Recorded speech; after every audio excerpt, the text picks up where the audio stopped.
नमस्कार। काली माँ सबइन को भालो रखे। जय भारत, जय हिंद। सर क्या बताएंगे?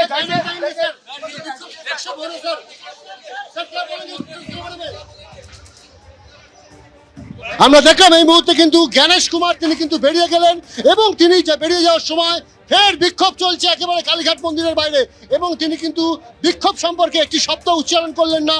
তিনি শুধুমাত্র বললেন যে কালী মা সবাইকে ভালো রাখুন।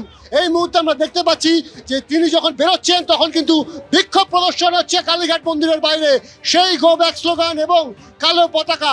বিক্ষোভকারীরা তারা কিন্তু বিক্ষোভ দেখাচ্ছেন, মূলত যেন মনে করা হচ্ছে যে এসআইআর ইস্যুতেই কিন্তু এই বিক্ষোভ প্রদর্শন চলছে এবং এই যে বিক্ষোভকারী তারা কোন রাজনৈতিক দলের সে বিষয়ে কিন্তু স্পষ্ট করে কিছু বলা হচ্ছে না। যদিও তার যে কনভয় সেই কনভয় কিন্তু আস্তে আস্তে এবার ছেড়ে যাচ্ছে কালীঘাট মন্দির চত্বর। তিনি কিন্তু বেরিয়ে গেলেন এবং বেরিয়ে যাওয়ার আগে শুধুমাত্র তিনি কিন্তু বললেন যেটা যে মা কালী তিনি সবার ভালো করুন, ভালো রাখুন।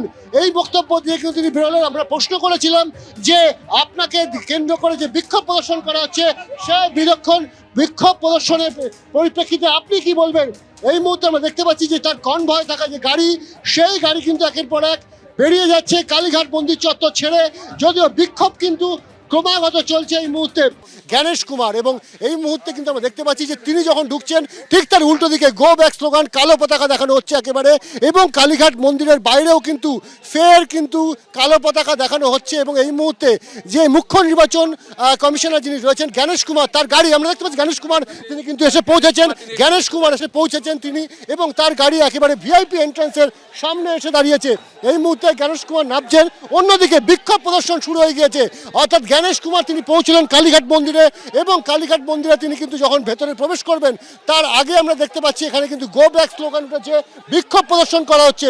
কিন্তু আমরা দেখলাম যে কঠোর নিরাপত্তা ব্যবস্থা পুলিশের তরফে করা হয়েছে। বিক্ষোভকারীদের কিন্তু এখানেই দাঁড়াতে দেওয়া হয়েছে, তাদের প্রত্যেকের হাতে রয়েছে গো ব্যাক যে প্ল্যাকার্ড এবং তার সঙ্গে কালো পতাকা এবং পুলিশের উপস্থিতিতে কিন্তু গোটা ঘটনাটি ঘটছে একেবারে গতকালকের পর আজ ফের কিন্তু জ্ঞানেশ কুমারকে লক্ষ্য করে এই কালো পতাকা দেখানো এবং তার সাথে সাথে গো ব্যাক স্লোগান, সেই স্লোগান শাউটিং হচ্ছে একেবারে কালীঘাট মন্দিরের বাইরে। ফলত এখানে একেবারে মুখ্য নির্বাচন যিনি কমিশনার তার যে পুজো দিতে আসা সেই তথ্য আগে থাকতেই বিক্ষোভকারীদের কাছে ছিল এবং তার ভিত্তিতে তারা কিন্তু আগাম এখানে এসে প্রস্তুতি নিয়েছিল এবং কালো পতাকা থেকে শুরু করে go back slogan, go back placard সব কিছু রয়েছে। এবং যে ডায়ালগ আমরা গতকালকেও দেখেছি, যে শব্দবন্ধনী আমরা গতকালকেও বিক্ষোভের সময় দেখেছি, গো ব্যাক থেকে শুরু করে এবং তার তলায় লেখা রয়েছে একেবারে murder of democracy, murder of democracy লেখা রয়েছে এবং সেই মার্ডার অফ ডেমোক্রেসি কিন্তু এক্ষেত্রেও লেখা রয়েছে। সেন্ট্রাল বাহিনীর যারা নিরাপত্তা রক্ষী, কেন্দ্রীয় বাহিনীর যারা জওয়ান, সেই জওয়ানরা কিন্তু উপস্থিত রয়েছেন। কিন্তু জ্ঞানেশ কুমার তিনি কিন্তু বেরিয়ে গেলেন এবং তিনি বেরিয়ে যাওয়ার সময় ফের বিক্ষোভ চলছে একেবারে কালীঘাট মন্দিরের বাইরে এবং তিনি কিন্তু বিক্ষোভ সম্পর্কে একটি শব্দ উচ্চারণ করলেন না।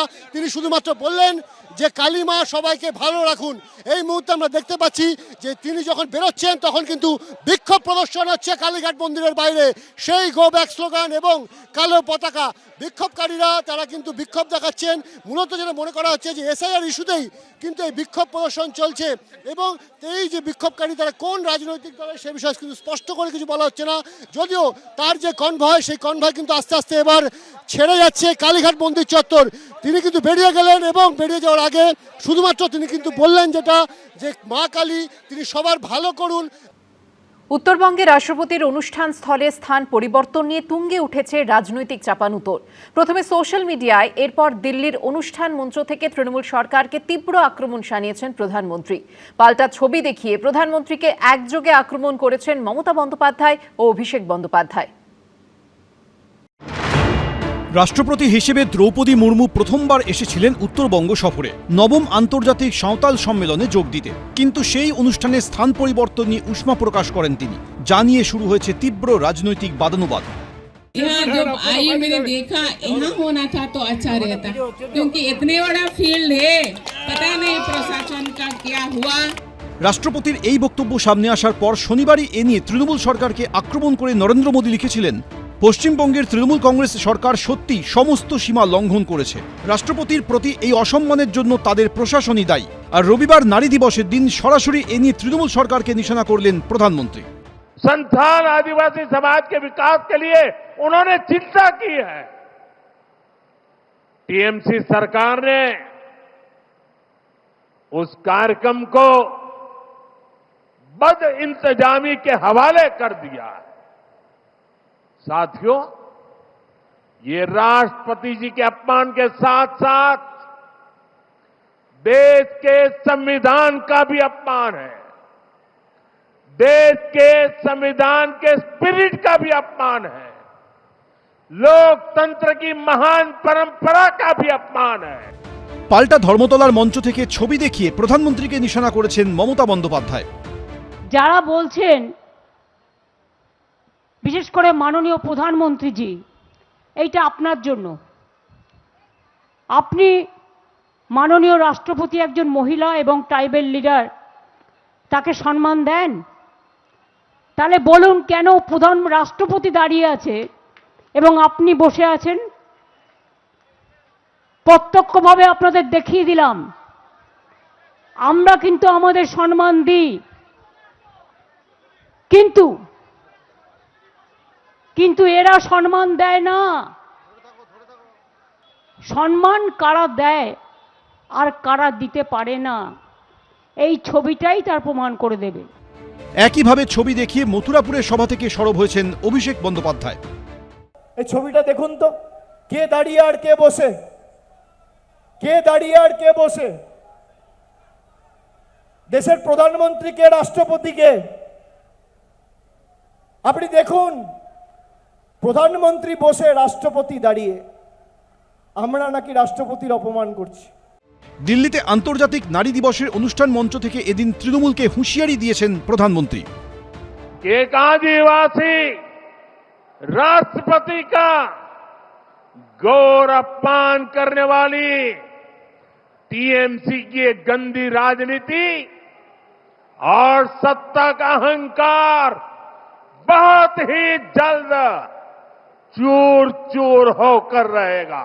पश्चिम बंगाल की प्रबुद्ध जनता टीएमसी को एक नारी के अपमान के लिए, एक आदिवासी के अपमान के लिए और देश के महामना राष्ट्रपति के अपमान के लिए कभी भी माफ नहीं करेगा। देश का आदिवासी समाज भी कभी माफ नहीं करेगा। দিদি, ও দিদি, যখন মমতা বন্দ্যোপাধ্যায় সম্বন্ধে বলেন, টোন কাটেন, এটা কি প্রধানমন্ত্রীকে সাজে? প্রধানমন্ত্রী জি মহামান্য রাষ্ট্রপতিকে কোনো অসম্মান করেনি মমতা বন্দ্যোপাধ্যায়। গোটা বিতর্কে কার্যত মমতা বন্দ্যোপাধ্যায়কেই দায়ী করেছে কংগ্রেস। এগুলো কত অবদ্ধতা। বাংলার মুখ্যমন্ত্রী অবদ্ধতা করতে পরিপক্ক এবং তিনি অবদ্ধতা শিখিয়েছেন। তার প্রশাসককে তিনি যদি বলতেন যে একটা রাষ্ট্রপতি আসছে, ওই রাস্তা ঠিক করে দাও, দাঁড়ানোর জায়গা ঠিক করে দাও, আকাশ তো ভেঙে পড়তো না। সব মিলে বিতর্ক এখনই থামার কোনো লক্ষণ নেই। অর্ণব মুখোপাধ্যায়, অরিত্রিক ভট্টাচার্য, রাজীব চৌধুরী, এবিপি আনন্দ। এবিপি আনন্দ, এগিয়ে থাকে, এগিয়ে রাখে।